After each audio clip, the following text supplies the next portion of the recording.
I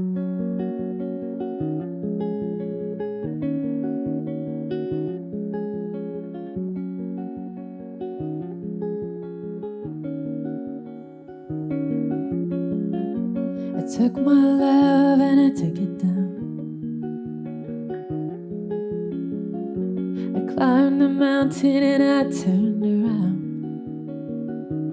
and I saw my reflection in the snow-covered hills where the landslide brought me down.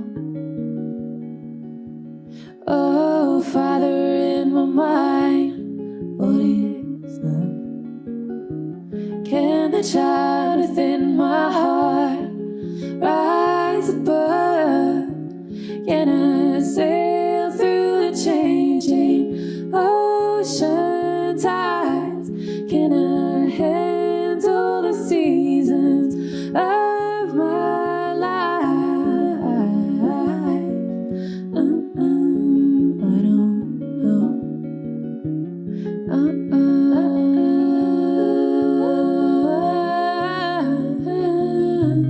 Well, I'm not afraid of changing, 'cause I built my life around you. But time makes you bolder. Children get older, and I'm getting older too.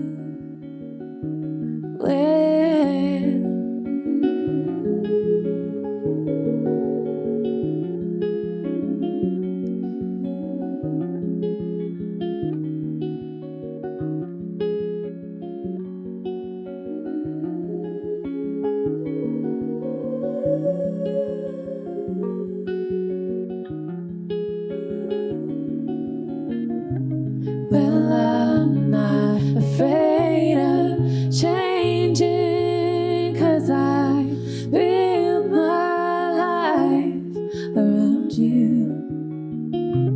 But time makes you bolder. Children get older, and I'm getting older too. Well, I'm getting older too. So take my love, take it down. Oh, if you climb a mountain and you turn around, and if you see my reflection in the snow-covered hills where the landslide will bring it down, and if you see my reflection in the snow-covered hills,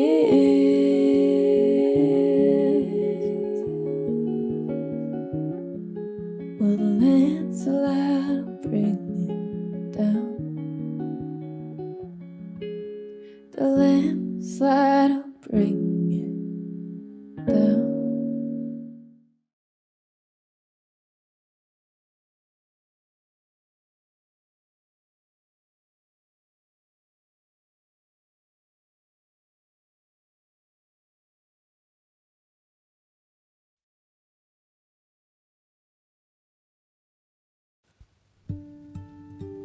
Take your time to rest back into your seat. Focus your gaze at your eyebrow center and gently allow your natural breath to flow and soften at each inhalation and exhalation. Breathing in and breathing out. Each time slower and calmer,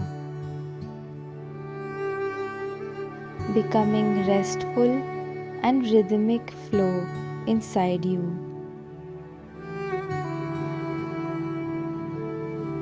Now gazing at your eyebrow center, visualize yourself as a natural water spring,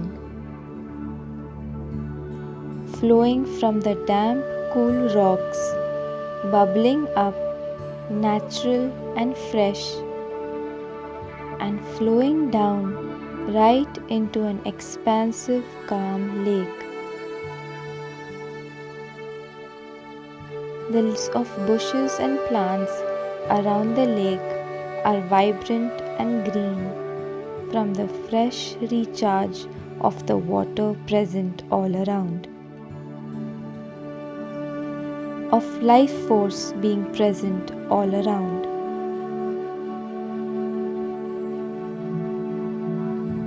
You, as the water droplet, pure and of clear conscience, travel with a natural ease from your origin,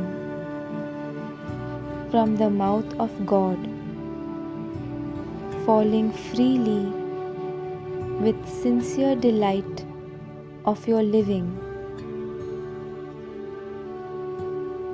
falling into the calm, still lake with joyous intent.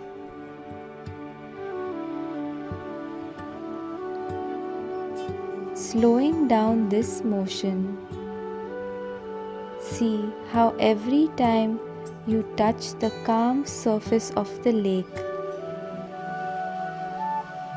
a ripple of your presence is immediately created,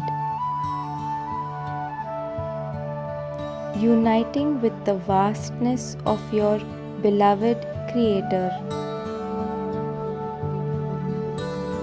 He lovingly receives you each and every time you take the plunge into His deep waters of compassion in a forever embrace. See yourself how you resurrect each and every time as a water droplet from the source of rocks. That firm, unshakable foundation of God, drenched with His peace. Choosing now to have unconditional faith in your God, in your journey back home.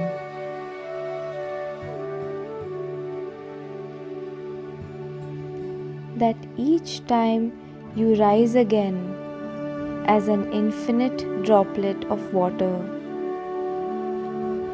having innocent trust in your Father, letting yourself fall, you choose to have unconditional surrender. Unconditional surrender to this inevitable journey to love.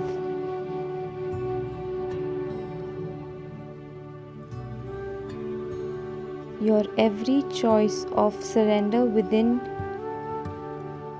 causes a ripple of love, a trusting message to your Creator. I am here. I trust you with my life. I love you enough to flow through my entire life.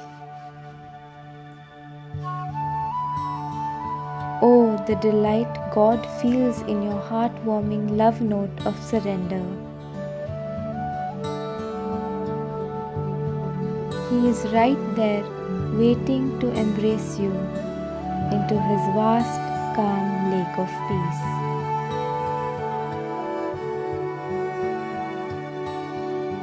So let go now, allowing God to carry you through the waters of your life, with letting your whole being drift naturally, safely navigated by God, with utmost care and gentleness, and God honoring your surrender with the highest honor, peace. With this regenerated trust and faith in the hand of God,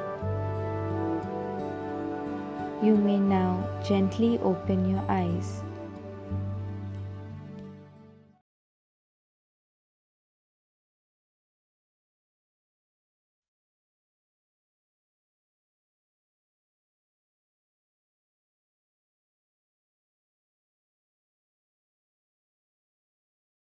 Hi, my name is Isaiah, and I am here with my twin flame Sage, and we are twin flames in harmonious union.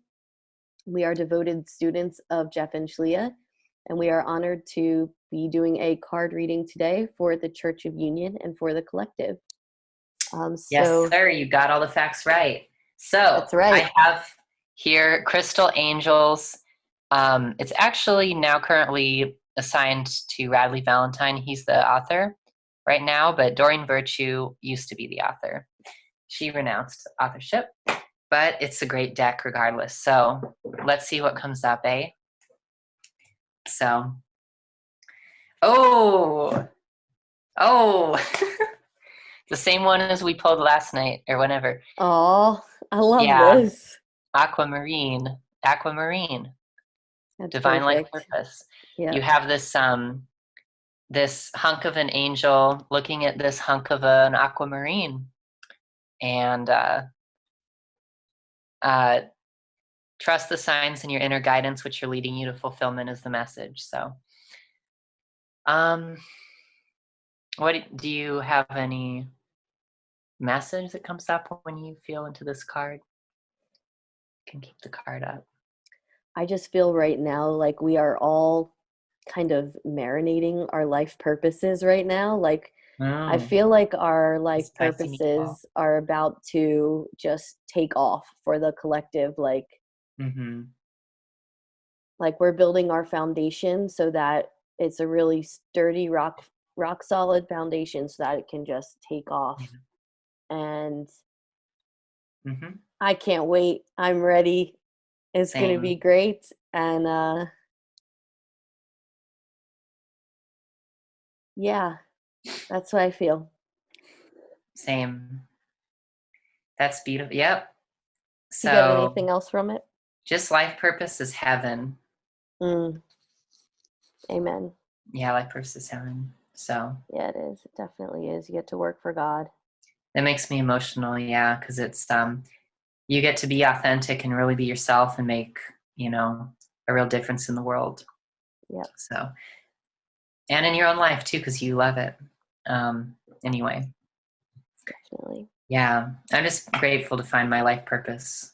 I used to be a middle school teacher. It's so tough to try to sacrifice yourself because you think it's a good, noble cause, but it's the worst. It's the worst. Like that was literal hell. But I like to do what I like to do, So now we get to. Yes, sir. So should I pull another Crystal Angels, or do you want to do one of yours? I'm feeling one from Rumi. Yeah. Okay. So this is Alana Fairchild, the Rumi Oracle, an invitation into the heart of the divine. Ooh. Okay. So let's see what Rumi has for us. Ah, the courage of your love. That's so sweet. I love that. Me too. That makes me emotional. I think it goes along with life purpose too. Yeah. Like, I really feel like that's us and for like fulfilling our life purpose. Yeah. And that's what love does. You just forge through and you get to live your heaven on earth with your twin flame in harmonious union. And that's what we get to do. And that's what we're doing right now, thanks to our gurus, Jeff and Shaleia. Yeah, we're just moving forward in love, and it's brave to love. Yeah. What do you get from this? I see anything grandiose. requires courage and bravery. And when you have the courage, you can be grateful, because when you act in courage by following your heart, you build something really great for yourself. Like you and me, like what we did by claiming our true gender identity, our true self, joining TFAS, and everything. Loving ourselves to this point to get into harmonious union. Everybody who chooses love for themselves is building their own like palace, basically, their heaven on earth with God. That's what I get from that. Yeah. Perfect. Yeah. Oh, I love these. Me Such too. good cards. Yay. Yay. Okay. Well, thank you, everyone. That Yeah. completes our card reading, and enjoy the rest of the service. Thank you. Bye. Bye.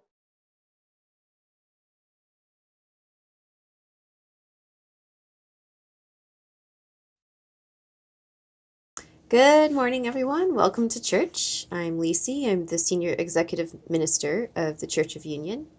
And I wanted to wish anyone who is familiar with or has practiced the Hindu faith or has been raised in the Hindu faith a very happy Maha Shivratri, which what I'm learning about now is the celebration of the union between Shiva, Lord Shiva, and Shakti, who are twin flames.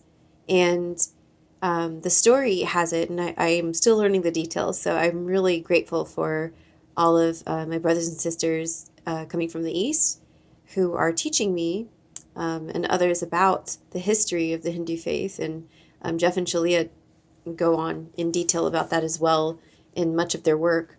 But from what I'm learning, before Shakti evolved, she was Parvati, if I've pronounced that correctly. And she had to undergo a lot of spiritual work to attain harmony with her creator, harmony with her harmonious union and her twin flame. In spiritual truth, as Jeff and Shaleia teach us, it's you are a twin flame, and you and your twin flame are both going through the same thing at the same time because you're one.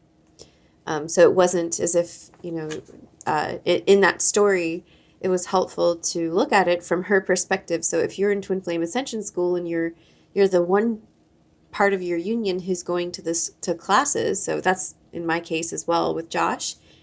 I attended Twin Flame Ascension School. I joined the school, I enrolled, and I did the spiritual work outwardly that Jeff and Shaleia teach explicitly.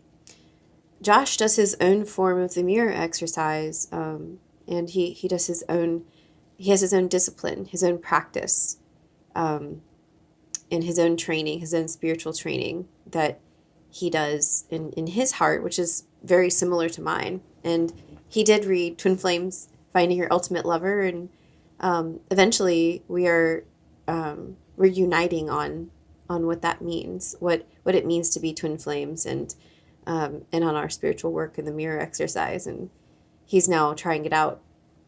So this is really good. But in the beginning, it was just me in the school, and I did my spiritual work, and I was disciplined in it. And so what I mean by disciplined, and I think in our world we confuse discipline and punishment a lot.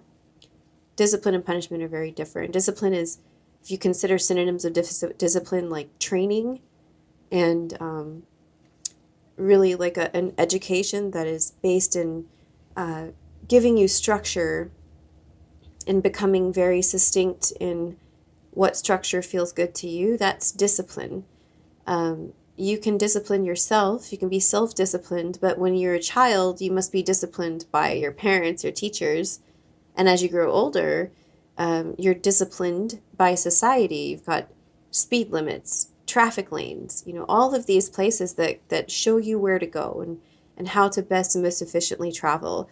It wouldn't make sense for you to drive your car through the forest to get to the grocery store. You've got to have the discipline to go down the straight path on the road with the yellow or white line down the middle, and stay on the right side if you're in many countries of the world, and the left side if you're in England, and I believe Australia and Japan, I think, is also driving on the left side, I believe. So correct me if I'm wrong, anyone. Also, it's okay to be wrong because that's how you learn. So we're all learning. We're all children of God, and we're all learning information. And a humble posture of learning is essential on this path. So, how is discipline and love related? Well, discipline is love. It's a form of love. And Jeff and Shaleia teach this in their school. They also talk about romantic love, romancing yourself. Romance Attraction e-course I mentioned last week is a really wonderful way to give yourself a love in the form of romance. But discipline is also love. It's not loving to not be disciplined about your life. It's not loving to be lazy. It's not loving to not do the dishes or to leave, candy bar wrappers on the ground. It's just not nice. It's not heavenly. And I was recently listening to a life purpose class, and there's a sermon in this life purpose class. It's wonderful. It's life purpose class number 102. I don't remember which sermon it is, but it is also made into a sermon. So if you are interested in just the sermon parts of Twin Flame Ascension School or life purpose class, we have those. Jeff and Shaleia have produced those along with your fellow students who curated those sermons from some of the works of Jeff and Shaleia. Chrissy K was a major component in that. So just a little segue there. But this is from Life Purpose Class 102. And this is really interesting to me. Persistence, discipline, diligence, focus. These are the tools of pleasure. Discipline is a tool of pleasure. Focus, persistence. These are the tools of happiness. So I encourage you to look at all parts of your life. Look at where you can fine-tune things. Don't you like your bed made? Isn't it nice to go into a freshly made bed at night? I used to leave my bed unmade. It was like, I'm just going to mess it up in the nighttime. But it feels so good to get in my bed when it's made. I have a structure to my life. I have a schedule. I'm an entrepreneur, and so I had to do this all myself. And I'm more on time when I set my own schedule and discipline myself to meet it than I am when someone else sets it for me. So I would much rather discipline myself than have someone else discipline me. And I'm sure they would like that too. It's nice to know that I can do that. And moving towards inner work, the work of the day, the work that you must do on this journey, I've been more and more disciplined as I go on really healing every upset, really going into my heart each time I don't feel good and giving myself love there with a mirror exercise each and every time. That doesn't feel good. Mirror exercise. In the past, I would be really undisciplined about it. It'd kind of be like I'd be swimming around in candy bar wrappers, if you want to call them that. I'd have upsets that I would just say, I'll just handle that one later, or something like that, like in the past. Like, that looks like a hard one. I'll just put it over there and handle that one later. No, that's not being disciplined about your inner work. So, I'm now much more disciplined, and I'm feeling much better about myself and my life. Discipline also instills confidence. There are times when God must discipline you, when God intervenes and steps in, either through an act of God, as they say, or through another person. Usually it is through another person. You might notice that you're in a community, and if you say something that isn't really in alignment with God, your brothers and sisters are kind of there in a sense to let you know. It's up to you to decide if you choose to listen to them. And discipline isn't always polite, right? Like if I came and I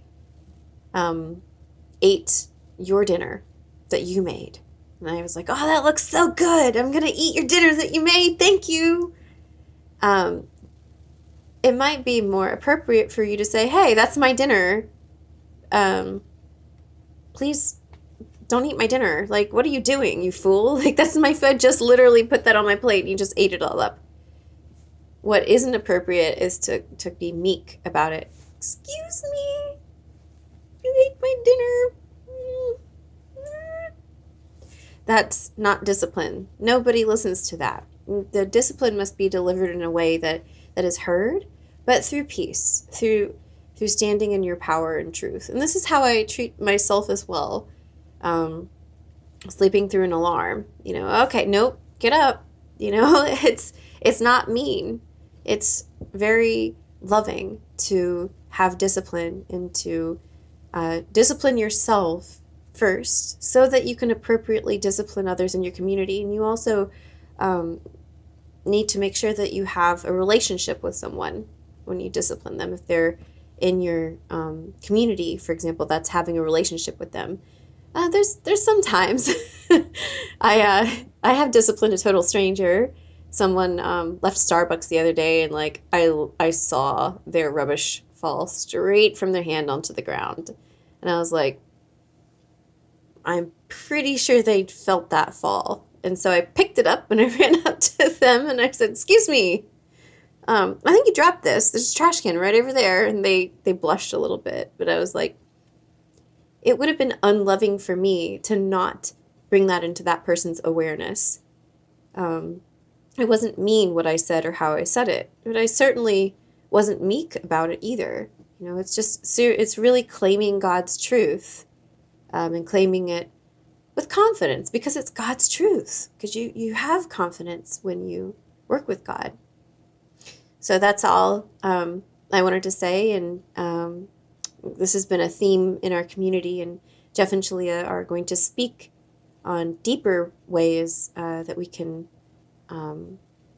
have more discipline in our life and what that means. And I really hope you enjoy today's sermon from Jeff and Shaleia.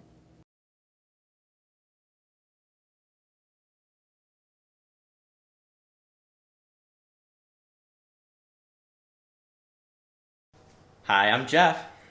And I'm Shaleia. Welcome back to another wonderful Church of Union Sunday service. I believe we can get right into our ohms. Sounds good. I ask for this week that, once again, if you can't ohm out loud, please ohm mentally. And for our first ohm, we're going to focus on ohming from our heart and in our heart. The second ohm, our third eye. And then our third ohm back into our heart. Okay? So we're going to start right now.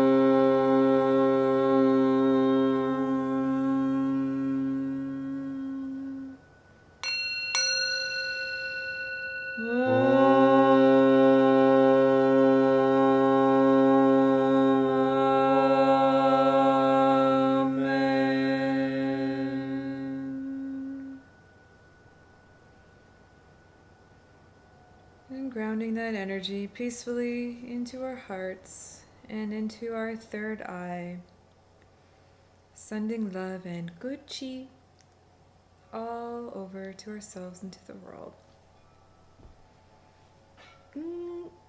That was really nice. Very nice, yes. So we can start with our opening prayer. Sounds good to me. If it feels good to you, follow along out loud or in your heart. I am the only child of God, forever part of Him. I am created by Him in perfection, and there I always remain. My mind is my sanctuary, where I keep His holy creation sacred. I will only allow in his voice. I will only accept his word. Today, I will hear the word of God. I surrender myself to his teachings through his divine channel. I will honor what he has spoken and accept it as his will. I will be obedient to his word, for this is my salvation. In Christ's name, Amen. Amen. All right. Well, we got a really juicy sermon today talking about the goal of disciplining your life force energy within yourself. And before I proceed, just want to give a sweet, quick reminder to everyone watching that every week at Monday, I believe it's 1 p.m. Eastern Standard or 12 p.m. Someone please correct me. There is a live discussion about the Sunday sermons, so definitely check that out. It's it's a fun addition to the Sunday sermons. And thank you to Denisa, Laurentiu, Michaela, and Ravati for putting that on for us. We appreciate it. So today's quote is from Lao Tzu, and he says that he who is contented is rich. I love that. He who is contented is rich. And indeed, what an enriching feeling being content is. So you can see that kind of sets the tone for today's sermon. So the life force energy is really the secret sauce behind every success and every happiness. It is the secret ambrosia, it's the fountain of youth, it's the holy grail or chi. It sits within you in limitless quantities, and it's ready for you to use as you desire. And it is God's power. It is universal energy, and it's controlled through your will. There are two ways to direct this life force energy. One is through your power, and one is through force. One, of course, is much better than the other and ultimately more powerful. So one, obviously, is, you direct your power through control, or the other way, the better way, is really effortlessness. It's almost like breathing. You don't even have to think about it, and your power is exerted perfectly. So the old ways of controlling your life force energy was really primarily practiced through monastic life, becoming a monk, becoming a nun, a devout person. And that way is not obsolete. But I mean, honestly, it's not for everyone. And even now, and it's not for everyone in the future, even in the past, like it's not for everyone, just for some people. And becoming a monk and devoting one's life entirely to spiritual pursuits, they're still valid and they're still very valuable today. And but God does not ask this of the majority of us. It's true. Like, there is another way. And we're going to talk about that right now. So, the point is, we have to really look at this, right? Like, how could we all collectively live if we were all meditating like monks in a wonderful Himalaya cave or somewhere in the Siberian forest? Who would build our roads? Who would grow our food? Who would collect our taxes and repair our hermitages or home and weave our clothes, develop our medicines, etc., etc.? Who would raise the children? All these really critical life things, right? So the majority of us, we have careers, we have families, we have passions and pursuits, we have dreams and lives to live out. And why should we be excluded from our ascension? And why should we give up so many wonderful things in life in order to be close to God. Like, you know, maybe you just want to go to the beach and hang out at the beach all day, you know. Why does that have to be like a separate activity from God? It doesn't have to be, at least not anymore.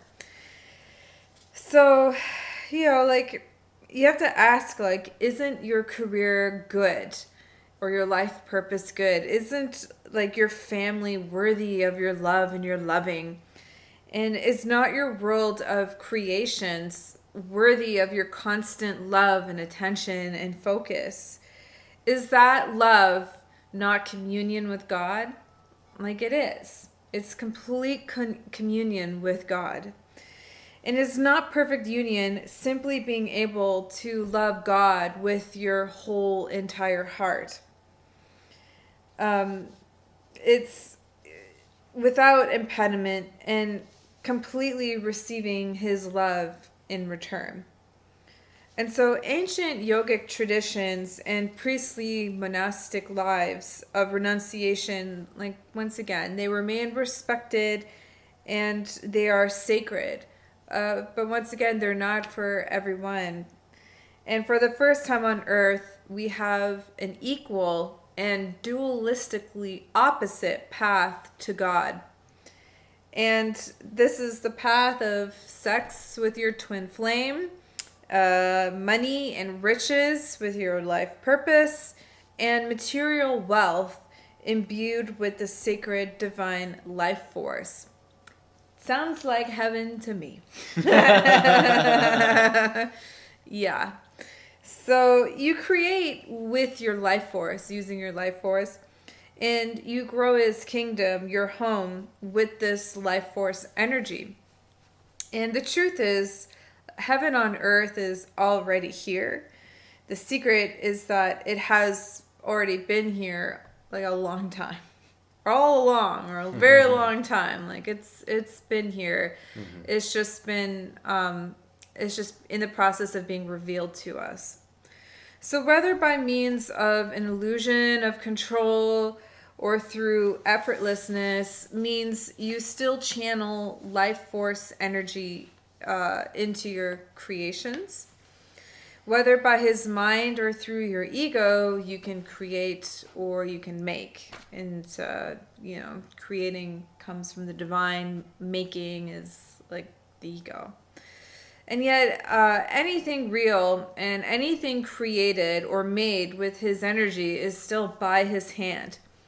So, you know, the question is, do you really think that you could get away from, you know, your Holy Father or your Holy Mother in heaven?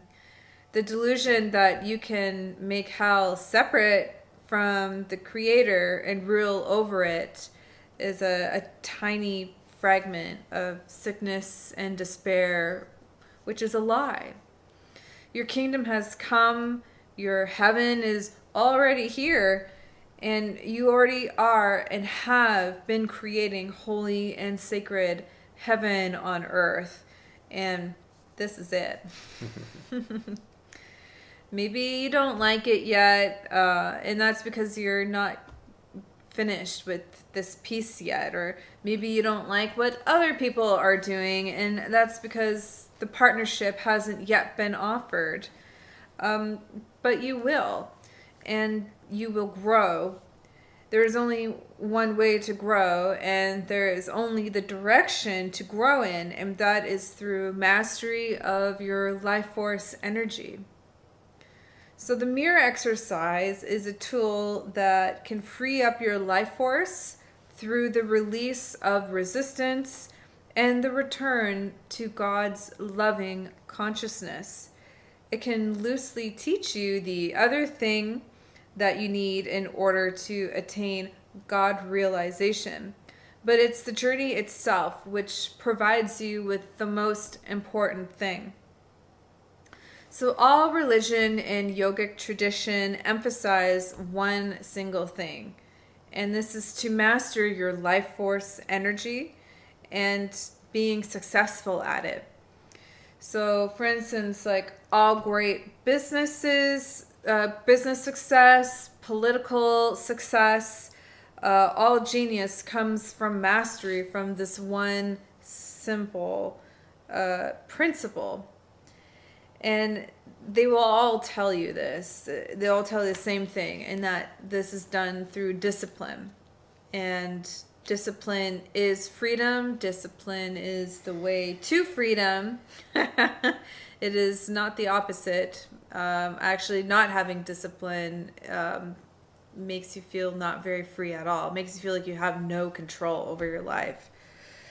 So a true master is one who invests his today into all of his tomorrows eternally, and that pays with his now in order that his future may continually improve and eternally improve.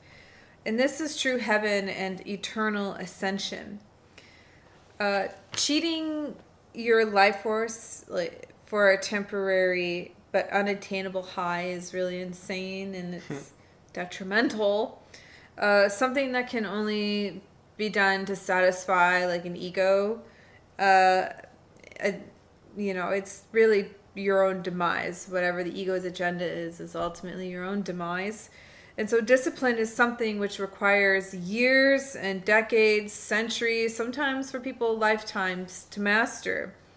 And we suggest going with the flow of God's direction for you in order to master discipline. It doesn't have to be like an uncomfortable or bad feeling, or like I'm never going to get there. Like I like this example that Arnold Schwarzenegger used. I was watching an interview where he said that he won the title. I think was it Mr. World, or the world, Mr. Universe, the universe strongest man. It was in the 80s anyway.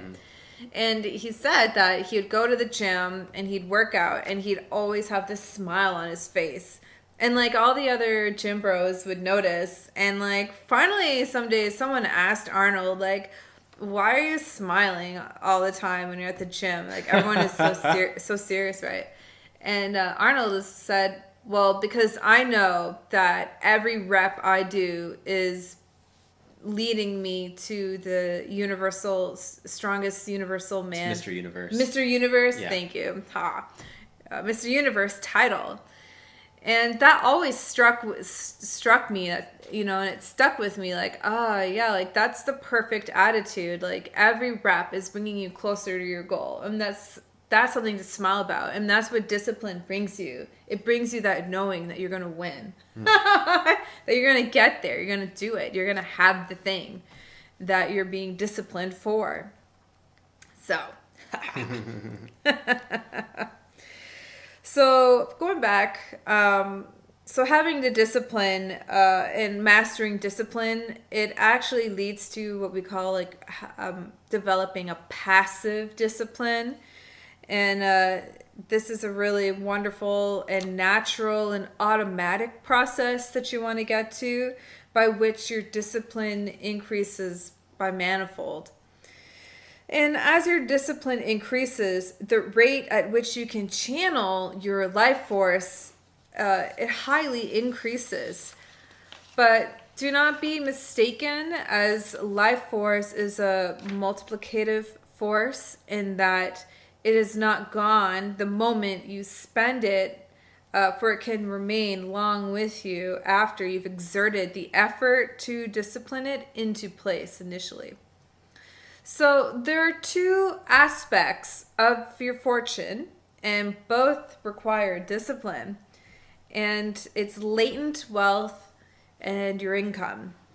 So income is how much life force you can channel right now, and wealth is the life force you are able to keep around you.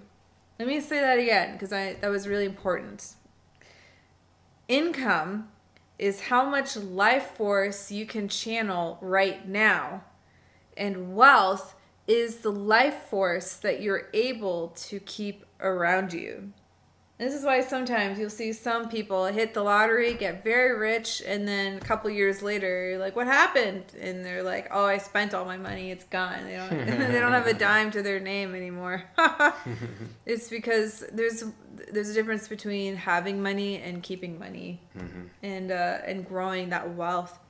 So the more you discipline your life force, the more spiritual income you can attain now. The more you discipline your life force, the more spiritual wealth you can keep around you.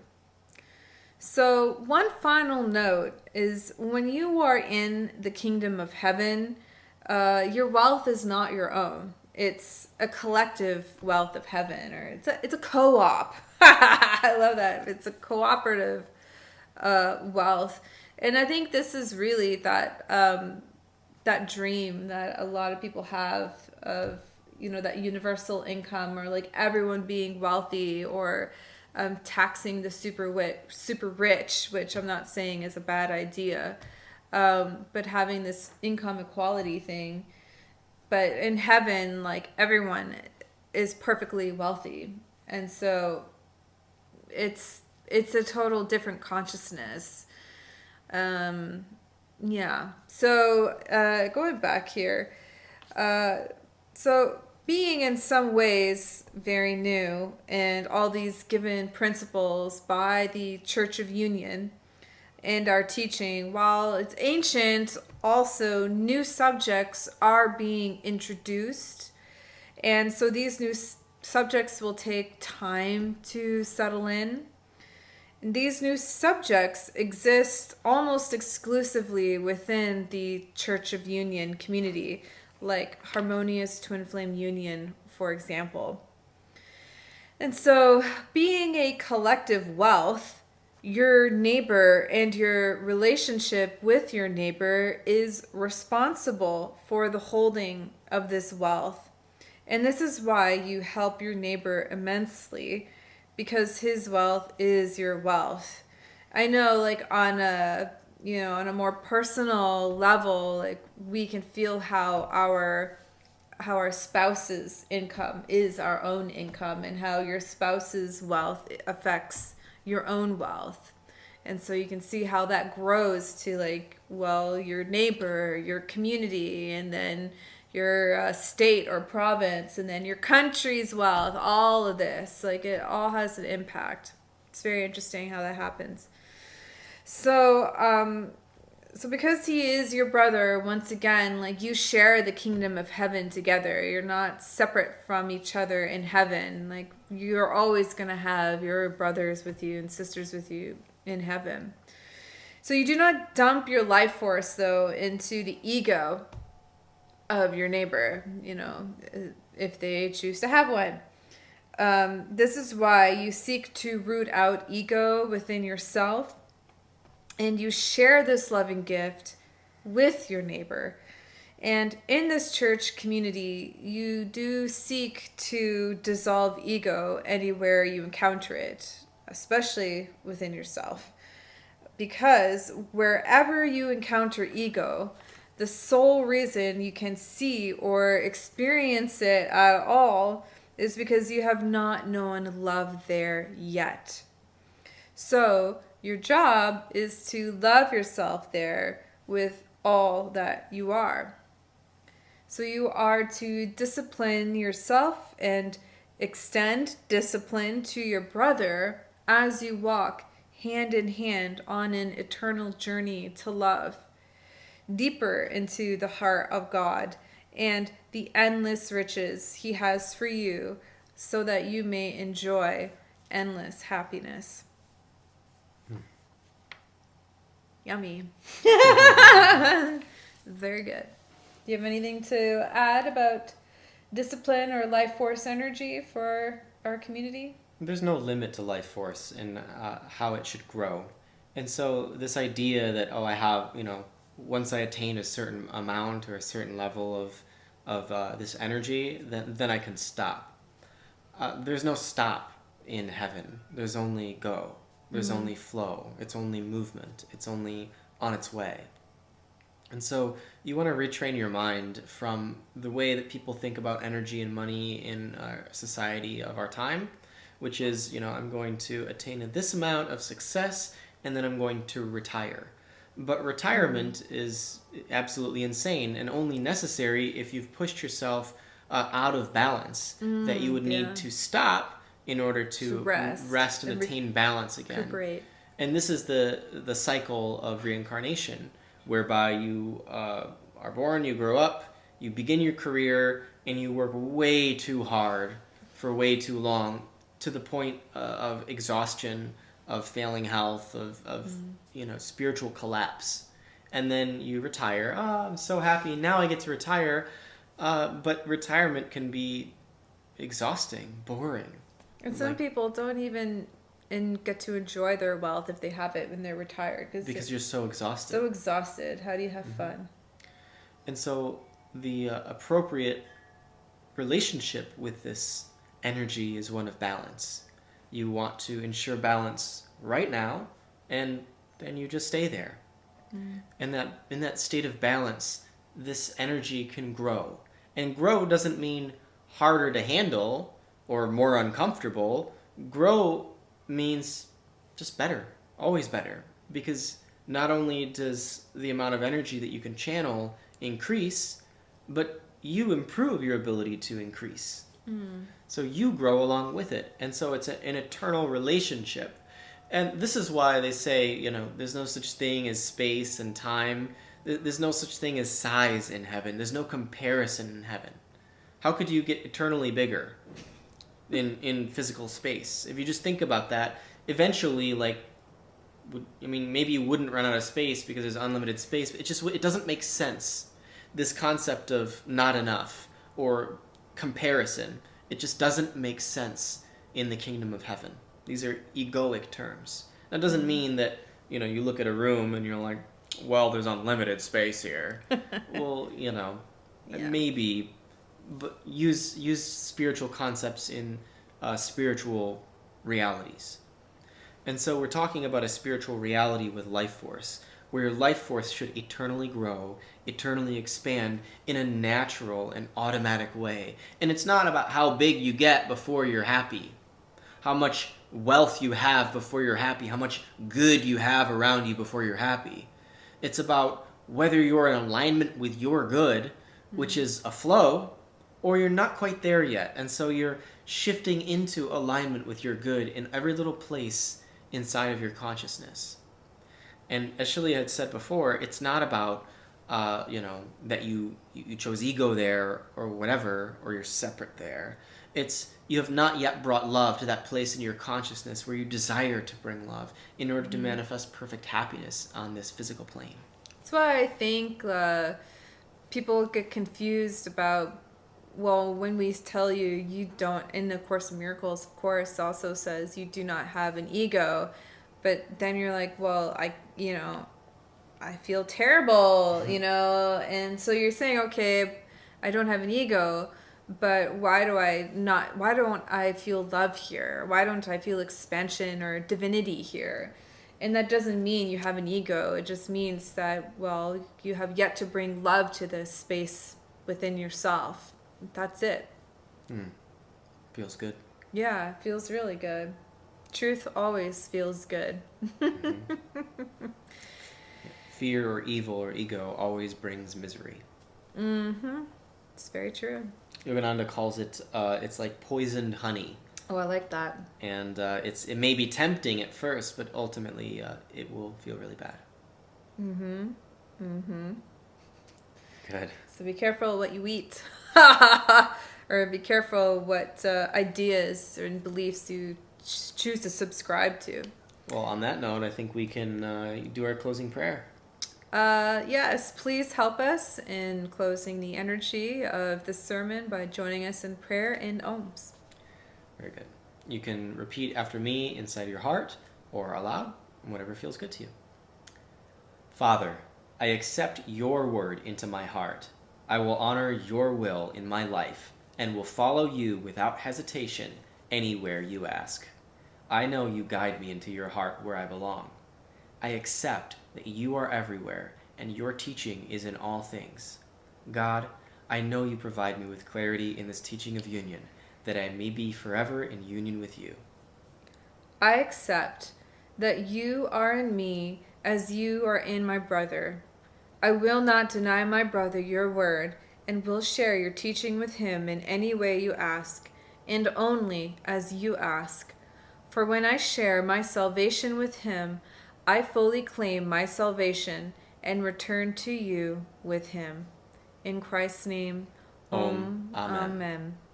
Speaking this prayer in your heart means that you have accepted that you're on the path of awakening to your true divine nature. This is what it means to be a unionist. Follow the teachings of union with God wherever you find them and purify your consciousness into perfect union with your Creator.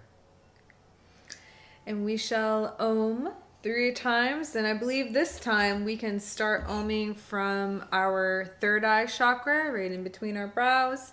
And the second Om, we can Om through our hearts. And third, we can finish with our third eye again. All right.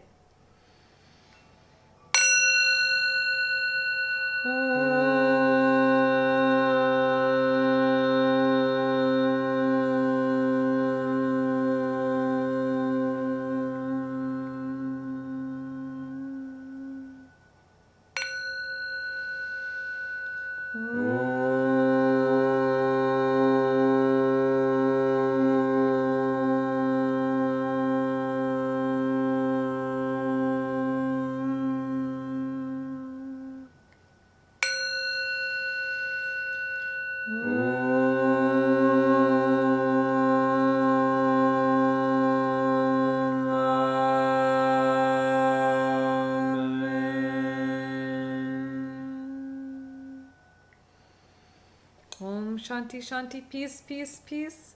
Peace in our hearts, peace in our minds, and peace in the world. So it is. Namaste. Blessed be. We will see you next week. Namaste. That was such a wonderful sermon, and I hope you enjoyed it too. Don't forget to join us after you finish watching this in After Church Tea Time on twinflamesuniverse.com/forum, and join the Church of Union Open Forum and come and talk about what you learned today. What did you enjoy? What are some new things that you learned? And what are some questions that you'd like to ask if you're new here, if you'd like to ask some members of the community?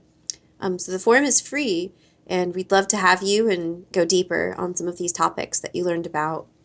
Also, visit unionism.org to learn more about the church and to review all of our music, which is made in-house by volunteers, and the original songs that are transformed and healed by Jeff and Shaleia as they heal some of the music that we know in our world and bring it into alignment with God's truth. And so you can read about that process and hear all the songs on our website. And we now have our card readings and meditations there too. So you can go and have a look and help yourself. So we love you, and we're so glad you were here with us today, and see you next week. Bye.